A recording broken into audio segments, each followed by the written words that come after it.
दोस्तों, कोरोना के इस भयावह दौर में जरूरी सामानों की कीमत दोगुनी करने वाले इंसानों का ये राक्षसी रूप देखकर आपकी आत्मा रो देगी। एक बात तो है कि इस कोरोना ने इंसानों के चेहरे पर ढका इंसानियत का झूठा नकाब हटा दिया है। पिछले एक महीने से कोरोना का जो रौद्र रूप हिंदुस्तान के लोगों ने देखा है, वो कोरोना के शुरुआती एक वर्ष में शायद ही किसी ने देखा होगा। भारत में पिछले 5 सप्ताह में जितनी मौतें कोरोना से हुई हैं, वो पिछले वर्ष कोरोना से मरने वालों की संख्या से कहीं अधिक है।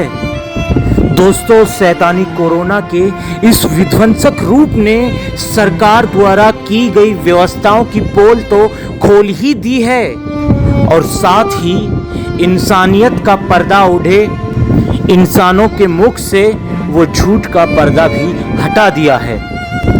एक तरफ पूरा देश स्वयं को और अपनों को इस खतरनाक वायरस से बचाने में लगा है, वहीं बहुत से दुष्ट लोग आम जनता को जबरदस्ती की महंगाई के दलदल में धकेल रहे हैं। व्यापारी चाहे छोटा हो या बड़ा हो, जिसे जहां जितना मौका मिल रहा है उतना आम लोगों को काटने में लगा हुआ है। ऐसे ही लोगों द्वारा किए गए निर्दयी कार्यों को आपके सामने रख रहा हूं और जितनी मासूमियत से ये आम लोगों को काट रहे हैं, ठग रहे हैं, वो भी अपने आप में एक आश्चर्यचकित करने वाली घटना है। कितना मासूम होगा वो व्यापारी जो लॉकडाउन का नाम सुनते ही 5 रुपए का गुटखा 7 रुपए में कर देता है और 20 रुपए का बीड़ी का मंडल सीधा 40 रुपए का कर देता है तथा 95 रुपए की गोल्ड फ्लैग सिगरेट को सीधा 140 रुपए में बेचने लगता है। वह व्यापारी कितने मासूम होंगे जो डॉक्टर द्वारा लोगों को विटामिन सी अधिक मात्रा में उपयोग करने की सलाह देने के बाद 50 रुपए किलो बिकने वाले नींबू को सीधा 150 रुपए किलो बेचना शुरू कर देते हैं। वो व्यापारी मासूम ही तो है जो 40-50 रुपए में बिकने वाले हरे नारियल की कीमत को बढ़ाकर सीधा 100 रुपए प्रति नारियल की कर देता है। वो व्यापारी मासूम नहीं तो क्या है जो ऑक्सीजन की कमी को देखकर सीधे ऑक्सीजन की कालाबाजारी शुरू कर देते हैं और इसका नतीजा यह होता है कि जिस अमीर को ऑक्सीजन की ज़रूरत भी नहीं है, वो उस ऑक्सीजन को अधिक पैसा देकर खरीद लेता है तथा वास्तव में जिस गरीब को ऑक्सीजन की ज़रूरत है, वो ऑक्सीजन की वो डबल कीमत चुकाने में नाकाफ़ी होता है। इसके चलते वो बेचारा दम तोड़ देता है। उन मेडिकल माफियाओं की मासूमियत को देखकर अंदाज़ा लगाइए कि कितने मासूम हैं वो मेडिकल वाले जो रेमडेसिविर इंजेक्शन की महत्वता को ध्यान में रखते हुए, उसकी ज़रूरत को समझते हुए उसकी कीमत सीधा 10 गुना अधिक कर देते हैं, जिसके चलते एक अमीर इंसान तो उस रेमडेसिविर को 10 गुना कीमत देकर खरीद लेता है, पर उसकी कमी की वजह से एक गरीब अपनी जान से हाथ धो बैठता है। अरे, उन व्यापारियों से मासूम कोई हो सकता है जो एक इंजेक्शन में पैरासीटामोल मिलाकर उसके ऊपर रेमडेसिविर का लेबल चिपकाकर रेमडेसिविर की कीमत में बेचने लग जाता है। दोस्तों, जैसा कि मैंने कहा कि इस विध्वंसक कोरोना के भयावह दौर में जिसको भी, जितना भी, जहां भी, जैसे भी मौका मिल रहा है, आम लोगों को काटने में लगा है, उनकी मजबूरी का फ़ायदा उठाने में लगा है। इस कड़ी में कोई पीछे नहीं है, चाहे वो व्यापारी वर्ग हो, चाहे वो मेडिकल माफिया हो, चाहे वो दूधिये हों, चाहे वो फल विक्रेता हो, फ्रूट विक्रेता हो, एम्बुलेंस के ड्राइवर हो, नॉर्मल गाड़ियों के ड्राइवर हों या फिर कब्रिस्तान में जलाने वाले ठेकेदार हों। ऐसे ही कुछ लोगों के और उदाहरण आप सुन लीजिए। मासूम ही तो हैं वो फल विक्रेता जो लॉकडाउन की कमी का हवाला देकर सीजनेबल फल की भी मनमानी कीमत वसूल करते हैं। ऐसे में अमीर की जेब पर कोई फर्क नहीं पड़ता, वो जाता है, उनकी मनमानी कीमत चुकाता है और चला आता है। और एक गरीब जिसे उस चीज़ की ज़रूरत है, उस फल को खाने की ज़रूरत है, वो उस ठेली से उस फल का भाव सुन के उल्टे पांव दुखी मन से वापस लौट जाता है।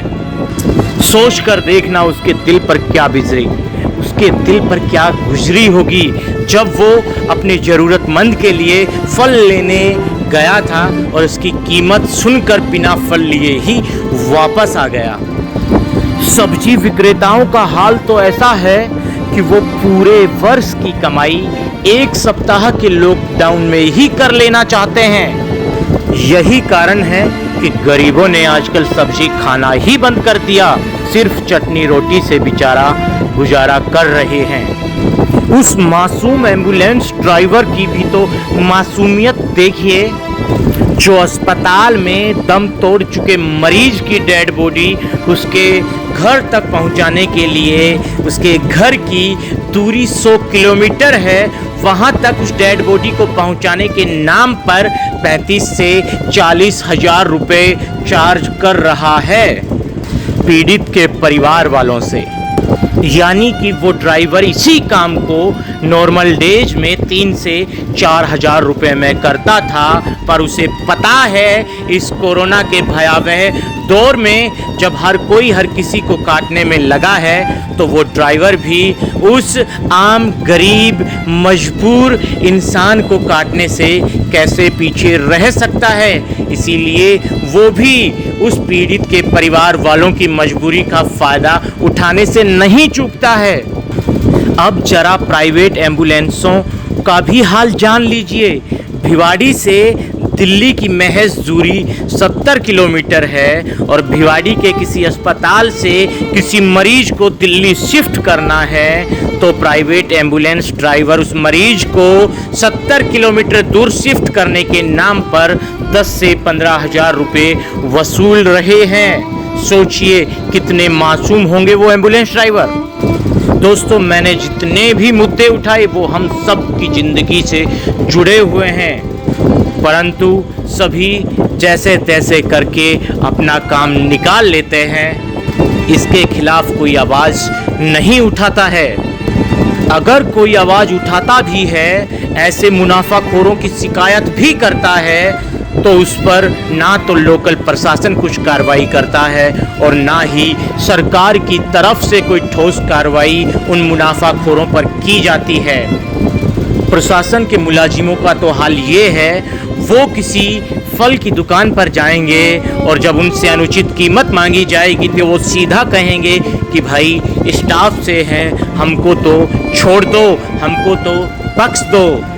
तो वो दुकानदार भी उसकी वर्दी को देखकर, उसके रुतबे को देखकर आम जनता को बेच रहे 100 रुपये का सामान उस पुलिस वाले को 70 रुपये में दे देता है। पुलिस वाला उस सामान को लेकर अपने मन में खुश होकर अपने घर चला जाता है। जनता जाए भाड़ में, जनता को उस दुकान वाले को 100 रुपये देकर ही वो 40 रुपये का सामान खरीदना पड़ता है। दोस्तों, आप स्वयं सोचकर देखना कि भारत के लोग क्या मासूम हैं या फिर लाश के मांस को नोचने वाले गिद्ध हैं। अरे गिद्ध तो जब भी अपना पेट भरने के लिए लाशों को नोचता है, पर यहाँ तो भरे पेट वाले लोग अपनी तिजोरियां भरने के लिए जिंदा इंसानों को नोच रहे हैं। अरे मूर्खों, क्या करोगे इंसानियत का कत्ल करके कमाई हुई इस दौलत का, और किसके लिए आखिरकार। याद रखना, ऐसे लोगों का हिसाब बेशक धरती की अदालत पर ना हो, पर जब उस ऊपर वाले की अदालत में जब तुम पेश होगे तो तुम्हें अपने गुनाहों का हिसाब करना पड़ेगा। आपको पता है, हिंदुस्तान के लोगों को कोरोना नहीं खा रहा है, बल्कि हिंदुस्तान के इंसानों को इंसान ही खा रहा है, अपनी मुनाफाखोरी के चलते। दोस्तों, अपना कीमती समय निकालकर इस वीडियो को पूरा देखने के लिए आप सभी का बहुत बहुत धन्यवाद। आप सभी से विनम्र अनुरोध है कि आप इस वीडियो के लिंक को अपने सोशल मीडिया साइट्स पर ज़रूर अपलोड करें, क्योंकि ऐसे मुनाफाखोरों को आईना दिखाना बहुत ज़रूरी है। दोस्तों, आप मुनाफाखोरों के बारे में क्या सोचते हैं? अपनी राय कमेंट्स बॉक्स में ज़रूर लिखें, क्योंकि आपके द्वारा की गई टिप्पणी मेरे लिए मार्गदर्शक का काम करती है। जय भीम, जय हिंद की सेना साथियों। बेवजह घर से बाहर ना निकलें, घर में रहें, सुरक्षित रहें, स्वयं को और अपनों को बचाने की हर संभव कोशिश करें। धन्यवाद।